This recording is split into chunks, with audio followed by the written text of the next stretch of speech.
Xin chào tất cả các em nha. Thì hôm nay thầy sẽ tiến hành giảng dạy cho các em một bài học mới. Bài học đầu tiên của chương trình giáo dục công dân lớp 10. Đó là bài 1, thế giới quan duy vật và phương pháp luận biện chứng. Thì theo quan điểm của thầy, khi học môn giáo dục công dân hoặc là bất kỳ môn học nào khác thì mình phải rút ra cho mình được những bài học kinh nghiệm trong cuộc sống. Bởi vì môn giáo dục công dân nó không có gì là xa lạ cả, mà nó là những điều trong thực tế cuộc sống của chúng ta hàng ngày. Cho nên là hy vọng các em học bài học ngày hôm nay thì chúng ta sẽ rút ra được những bài học quý báu cho bản thân mình trong cuộc sống. Trước khi bước vào bài học mới, thầy có một vấn đề cũng đặt ra cho chúng ta. Theo em thì một đứa bé khi mới sinh ra nó có nhận thức hay là không? Tôi suy nghĩ xem. Câu trả lời là không. Bởi vì sao? Một đứa bé từ khi mới sinh ra, các bạn cho rằng nó mới sinh ra nó biết khóc, nó biết uống sữa để nó sống, vậy chứng tỏ là nó nhận thức. Xin thưa câu hỏi là sai. Bởi vì sao? Nó uống sữa, nó khóc khi mà nó mới sinh ra, đó là bản năng sinh tồn của một loài động vật bậc cao, đó là con người, chứ không phải là nó nhận thức. Mà nó nhận thức khi nào? Khi nó phát triển dần dần. Các em nhìn hình ảnh từ trái qua phải. Phía bên trái, hình ảnh đầu tiên, đây là một đứa bé sơ sinh mới sinh ra thôi. Hình ảnh sau một thời gian nó phát triển dần dần, khi nó biết bò, khi nó biết ngồi, khi nó biết đứng, và đặc biệt là khi nó biết nói chuyện. Khi biết nói chuyện và biểu hiện cụ thể của nó nhận thức thế giới và nó muốn khám phá, nó muốn chinh phục thế giới này là gì? Khi nó đặt ra trong đầu nó những câu hỏi. Ví dụ một hôm nó đang đi dạo với gia đình của nó trong công viên, đi dạo với ba, với mẹ, với anh, với chị, thì trong đầu của nó sẽ đặt ra những cái câu hỏi và vô tình nó hỏi: ba ơi, thế giới này do ai tạo ra? Mẹ ơi, loài người có nguồn gốc từ đâu? Hoặc là anh ơi, tại sao lại có mưa? Hoặc là chị ơi, trên đời này có ma hay là không? Đó là những cái câu hỏi mà nó muốn biết và nó muốn nhận thức về thế giới này, thì đó nó mới có nhận thức. Và hãy rất tâm đắc với câu hỏi là gì? Chúng ta, con người chúng ta chỉ nhận thức khi chúng ta biết đặt ra cho mình những câu hỏi, và con người chúng ta chỉ thật sự nhận thức khi chúng ta trả lời được những câu hỏi đó. Đó, một câu nói là hay ha. Vậy một đứa bé từ khi mới sinh ra nó chưa có nhận thức, khi nó đặt ra cho nó những câu hỏi thì nó mới có nhận thức. Và câu hỏi nó không phải là đơn giản 1 + 1 = 2, mà câu hỏi nó rất là phức tạp. Và câu hỏi nó là liên quan đến vấn đề thế giới, về loài người, về vị trí của con người trong thế giới đó. Và đã trả lời cho câu hỏi đó thì đó chính là triết học. Và triết học là gì? Thì thầy sẽ lấy một ví dụ đơn giản để cho các em dễ hình dung và phân biệt được giữa triết học với các môn học khác. Lấy ví dụ để trả lời câu hỏi tại sao lại có mưa. Thì để trả lời được cho câu hỏi này thì xã hội loài người sẽ có nhiều bộ môn khoa học khác nhau để nghiên cứu. Lấy ví dụ như lĩnh vực hóa học. Hóa học thì chỉ nghiên cứu về đó là nước, mưa mà là nước, thì công thức hóa học của nước là H2O, và nước phản ứng nhiệt độ cao sẽ bốc hơi. Được chưa? Thì đó là hóa học, nó chỉ nghiên cứu trong phạm vi của nó không nghiên cứu ở ngoài.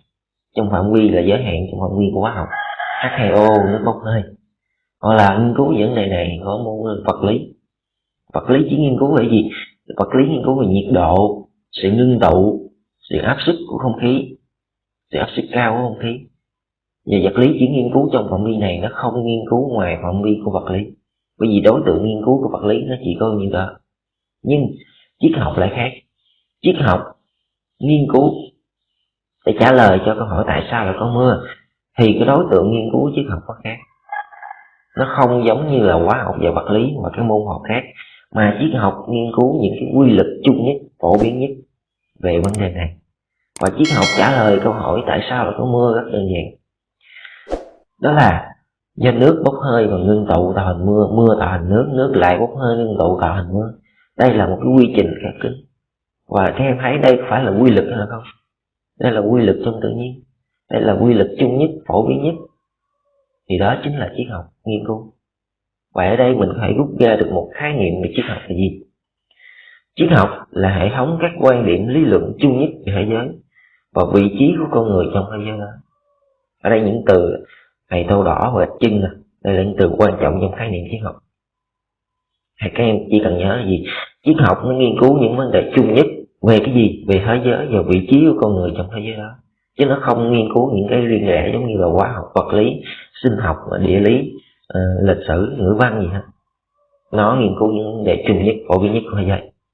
Để phân biệt được thì chúng ta sẽ làm một cái bài tập nhỏ sau đây cho thầy.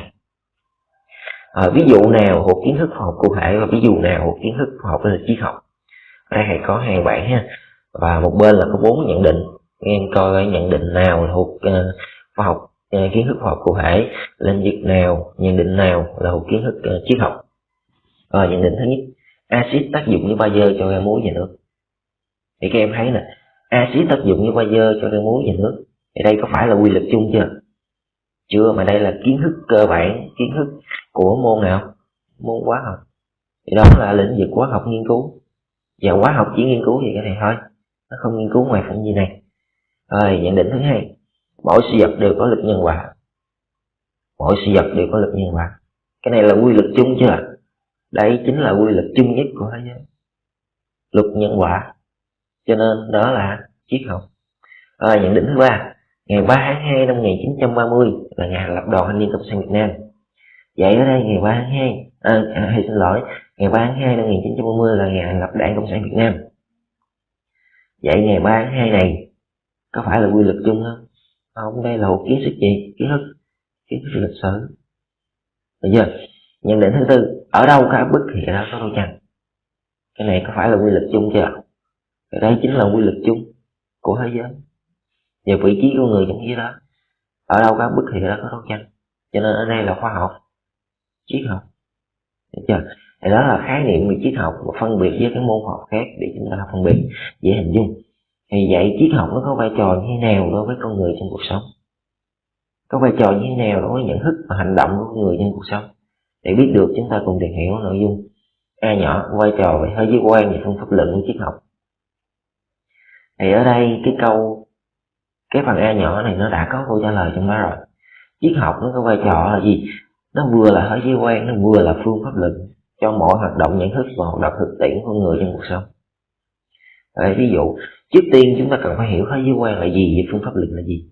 Vì thế giới quan thì các em chỉ hiểu đơn giản là gì? Thế giới quan là những cái quan điểm, những cái ý kiến của bản thân mình về một sự việc nào đó. Thì đó là thế giới quan. Được chưa? Thế giới quan là quan điểm, ý kiến riêng của bản thân mình về một sự việc nào đó. Đó là thế giới quan. Còn phương pháp luận có nghĩa là cái cách để mà mình hành động. Được chưa? Cái cách để mà mình làm việc đó, thì đó là phương pháp luận.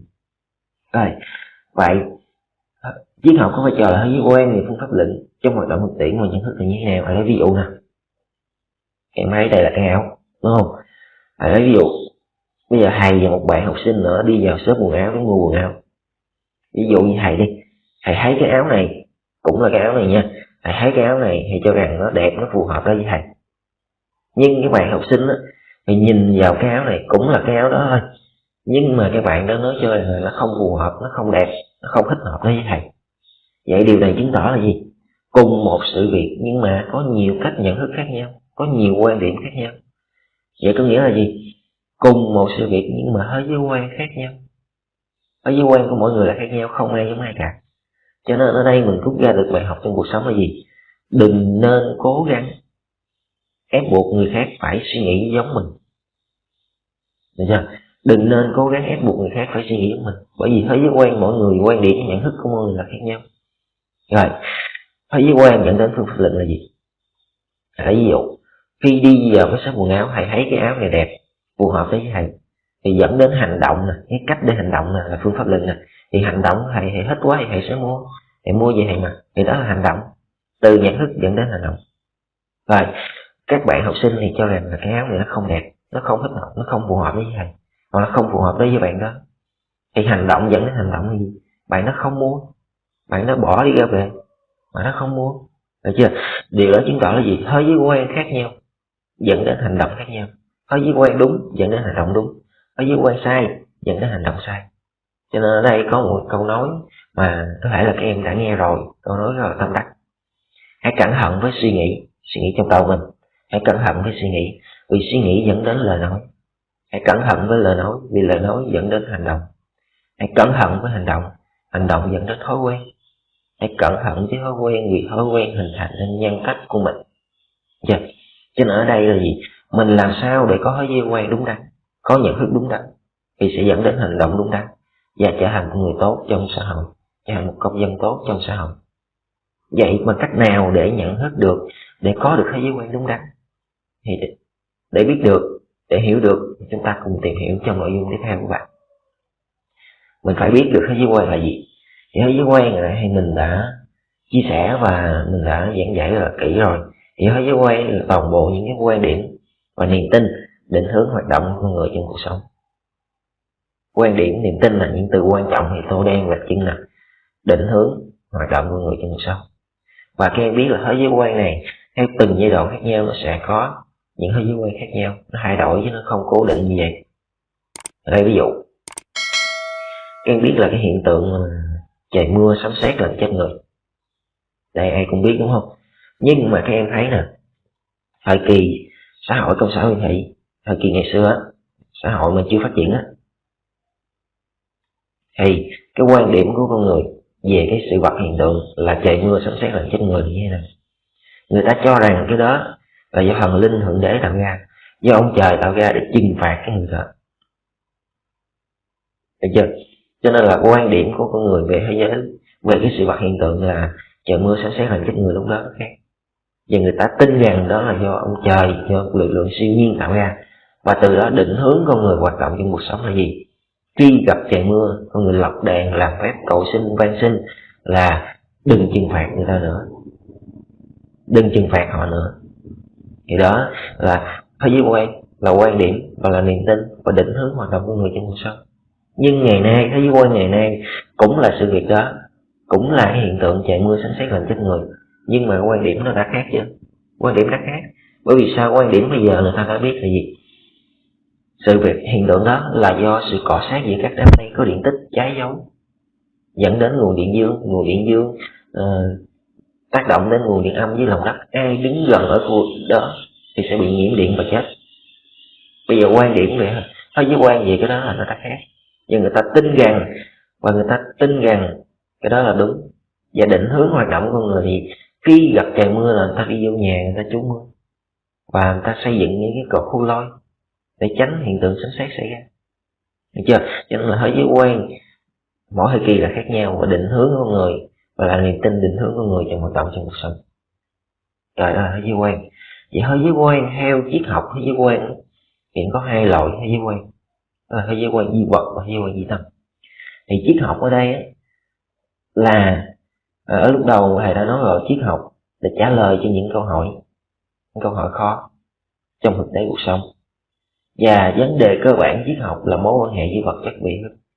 Và vấn đề cơ bản xuyên suốt của triết học từ ngày xưa cho đến ngày nay đều có hai vấn đề cơ bản. Vấn đề thứ nhất đó là vật chất vị thức, cái nào có trước, cái nào có sau, cái nào quyết định thế nào. Và vấn đề thứ hai, hoặc là câu hỏi thứ hai, đó là con người có nhận thức được thế giới hay là không. Để trả lời cho câu hỏi thứ nhất, vật chất vị thức, cái nào có trước, cái nào có sau, cái nào quyết định thế nào, thì triết học dẫn đến thế giới quan. Mà thế giới quan hai loại, thế giới quan duy vật và thế giới quan duy tâm. Để trả lời cho câu hỏi thứ hai thì triết học chia làm hai trường phái. Đó là trường phái khả chi luận và trường phái bất khả chi luận. Khả chi luận có nghĩa là thừa nhận sự nhận thức của con người về thế giới.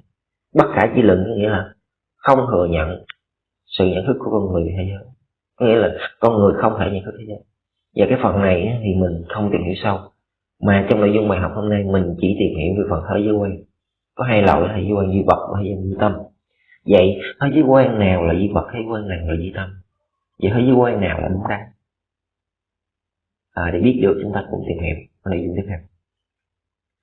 Để trả lời cho hỏi nhất, vật chất vị thức, cái nào có trước, cái nào có sau, cái nào quyết định cái nào, thì dẫn đến thế giới quan duy vật và thế giới quan duy tâm. Và thế giới quan duy vật là gì? Thế giới quan duy vật thì cho rằng vật chất là cái có trước quyết định ý thức. Còn thế giới quan duy tâm thì cho rằng ý thức là cái có trước quyết định vật chất. Thì hai thế giới quan này nó đối lập nhau. Cũng giống như là ở ví dụ hồi nãy của thầy về cái áo, thì cùng một sự vật nhưng mà có hai hoặc là có nhiều cái thế giới quan khác nhau. Thì ở đây trả lời cho câu hỏi thứ nhất, vật chất và ý thức cái nào có trước cái nào có sau, thì chắc chắn sẽ dẫn đến hai kết quả là nó trái ngược nhau, nó không hoàn toàn giống nhau. Cho nên là có hai thế giới là thế giới quan duy vật và thế giới duy tâm. Duy vật thì cho rằng là vật chất có chứa quy định ý thức, duy tâm thì cho rằng là ý thức có chứa quy định vật chất. Vậy theo em thế giới quan nào là đúng đắn? Vật chất đúng hay là thế giới quan duy vật đúng, hay là thế giới quan duy tâm đúng? Rồi hiểu rõ hơn thì lấy ví dụ nha.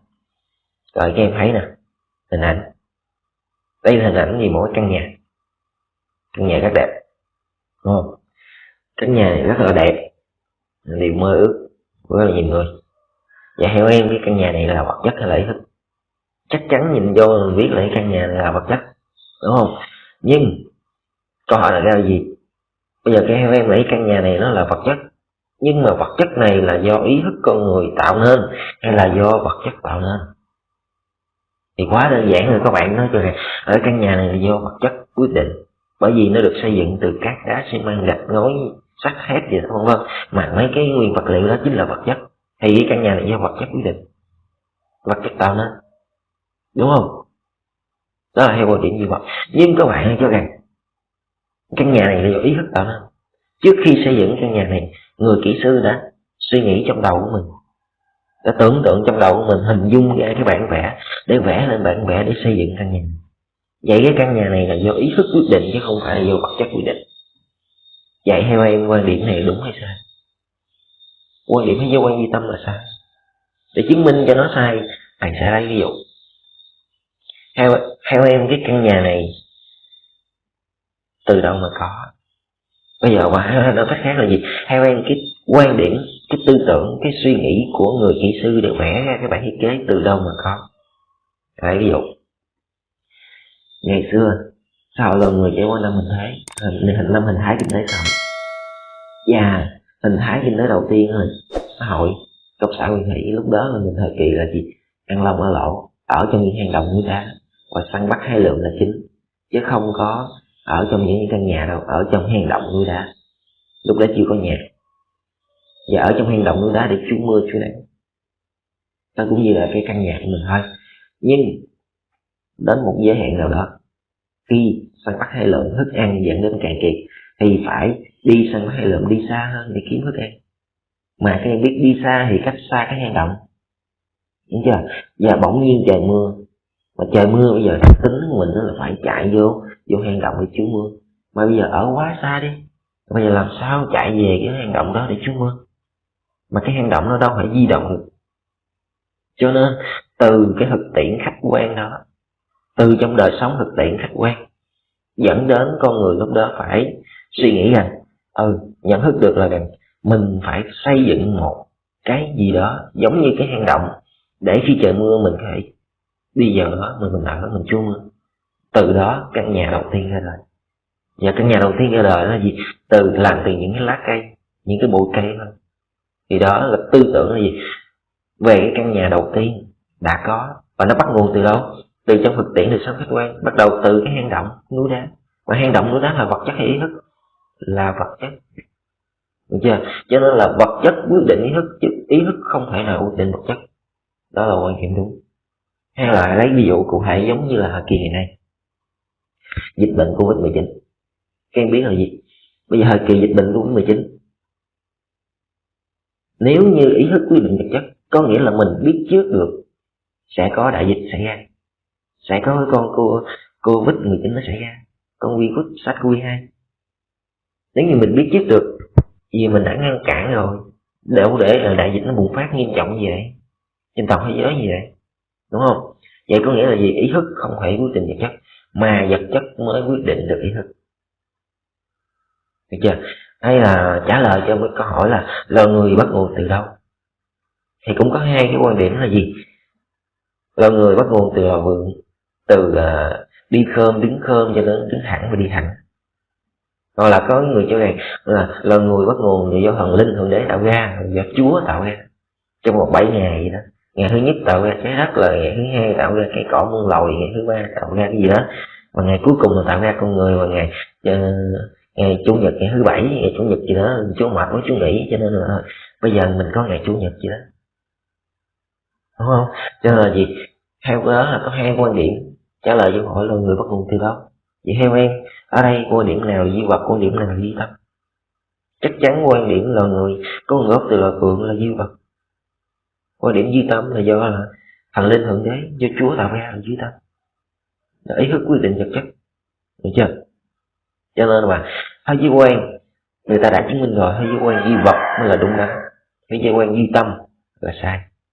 Mình đừng nên theo thế giới quan duy tâm mà phải theo thế giới quan duy vật. Ở đây ví dụ trong cùng một lớp học đi, mà chắc chắn sẽ có những bạn học giỏi, có bạn học dở hoặc không giỏi, được chưa? Vậy có nghĩa là gì? Nhận thức của mọi người là khác nhau, là thế giới quan khác nhau. Vậy ở đây các bạn học dở là cho rằng nếu như quay theo quan điểm duy tâm nè, các bạn học dở như này thôi, nó sinh ra cái số nó là học giỏi, mình bây giờ số mình học dở, mình có cố gắng đến đâu đi chăng nữa thì mình cũng không thay đổi, mình cũng không học giỏi được, thôi kệ đi, tới đâu hay tới đó, không cố gắng. Thử gọi hỏi các em, không cố gắng là làm sao phát triển, không cố gắng thì làm sao học giỏi, đúng không? Đó là thế giới quan duy tâm. Mà thế giới quan duy tâm kéo theo là gì? Con người sẽ đi xuống, con người không phát triển. Cho nên thế giới quan duy tâm mình đừng nên áp dụng. Còn thế giới quan duy vật là gì? Các bạn học dở cho rằng các bạn đã học giỏi quá, mình ngưỡng mộ, mình sẽ về mình cố gắng, mình rèn luyện, mình học bài nhiều hơn, mình làm bài tập nhiều hơn để mình cố gắng, mình phát triển hơn, mình học giỏi hơn. Đó là thế giới quan duy vật. Thì chắc chắn ngày nào đó bạn ấy sẽ có đạt kết quả tốt, có cố gắng sẽ thành công. Được chưa? Để hiểu rõ hơn vấn đề này thì thầy sẽ có một cái bài tập nhỏ cho chúng ta. Thì những cái bài hơi, những đoạn hơi nào dưới đây thể hiện thế giới quan nào? Đoạn đầu tiên, ngẫm hay muôn sự tại trời, trời kia đã bắt làm người có thân, bắt phong trần thì phải phong trần, cho thanh cao thì mới được phần thanh cao. Vậy trong cái câu thơ này nghĩa là gì? Số phận con người là do ai? Do ai quyết định? Trời quyết định mà. Trời kia đã bắt làm người có thân, bắt phong trần phải phong trần, cho thanh cao mới được phần thanh cao. Có nghĩa là gì? Bắt nghèo phải nghèo, cho giàu mới được giàu, bắt nghèo phải nghèo, cho giàu mới được giàu, chứ không thay đổi số phận. Vậy quan điểm là duy vật hay duy tâm? Chắc chắn đó là duy tâm. Và các em thấy nè, này là không thể cãi được số phận, dẫn đến là gì? Quan điểm duy tâm dẫn đến là con người không phát triển, không cố gắng, không phát triển. Đó là cái đoạn thơ thứ hai. Con vua thì lại làm vua, con sải ở chùa lại quét lá đa, bao giờ dân nổi phen hoa, con vua hấp thế lại ra quét chùa. Rồi trong câu thơ này, đây là quan điểm duy vật. Được chưa? Cái này nói là gì? Con vua là làm vua, con sải ở chùa quét lá đa, nhưng đến một giai đoạn nào đó, con sải là người dân bình thường đó, cố gắng phấn đấu thì vẫn thể làm vua, và con vua thì cũng có một ngày nào đó cũng thất thế, cũng lại ra quét chùa, thể hiện sự công bằng và bình đẳng. Và thể hiện bài học đó là gì? Có cố gắng sẽ đạt được thành công. Được chưa? Cho nên ở đây hay trong bài học này thì chúng ta có thể rút ra được bài học là gì? Mình phải theo quan điểm duy vật, không nên theo quan điểm duy tâm, và có cố gắng sẽ thành công. Chưa? Và ở đây trong bài học này thì kết luận lại, triết học nó không có gì là phức tạp hay như chúng ta nghĩ, mà nó rất là gần gũi trong thực tế cuộc sống. Chúng ta đừng nên tạo ra cho mình một cái khó về triết học, mà nó rất đơn giản từ những ví dụ cụ thể. Và trong bài học này thầy muốn các em là gì? Mình đừng nên bắt hoặc ép buộc ai người khác phải theo quan điểm của mình, phải theo nhận thức của mình, bởi vì thế giới quan của mọi người là khác nhau, không ai giống ai cả. Cho nên mình đừng nên bắt buộc ép buộc ai cả. Và trong cuộc sống mình phải có thế giới quan đúng đắn, có nhận thức đúng đắn. Nhận thức đúng thì sẽ dẫn đến hành động đúng, mà hành động đúng sẽ dẫn đến thói quen, mà thói quen đúng sẽ hình thành nên nhân cách của mình. Như là mình tốt thì nhân cách mình tốt, mình xấu nhân cách mình xấu. Được chưa? Và trong cuộc sống mình phải áp dụng những điều đó vào cuộc sống để trở thành một người tốt, công dân tốt. Bài học của thầy đến đây là hết. Thì các em hy vọng là các em sẽ rút ra được nhiều bài học trong cuộc sống và từ bài học này. Và hẹn gặp lại các em ở những bài học sau, ở tiết thứ 2 của thầy.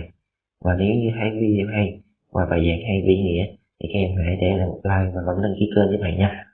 Xin chào các em.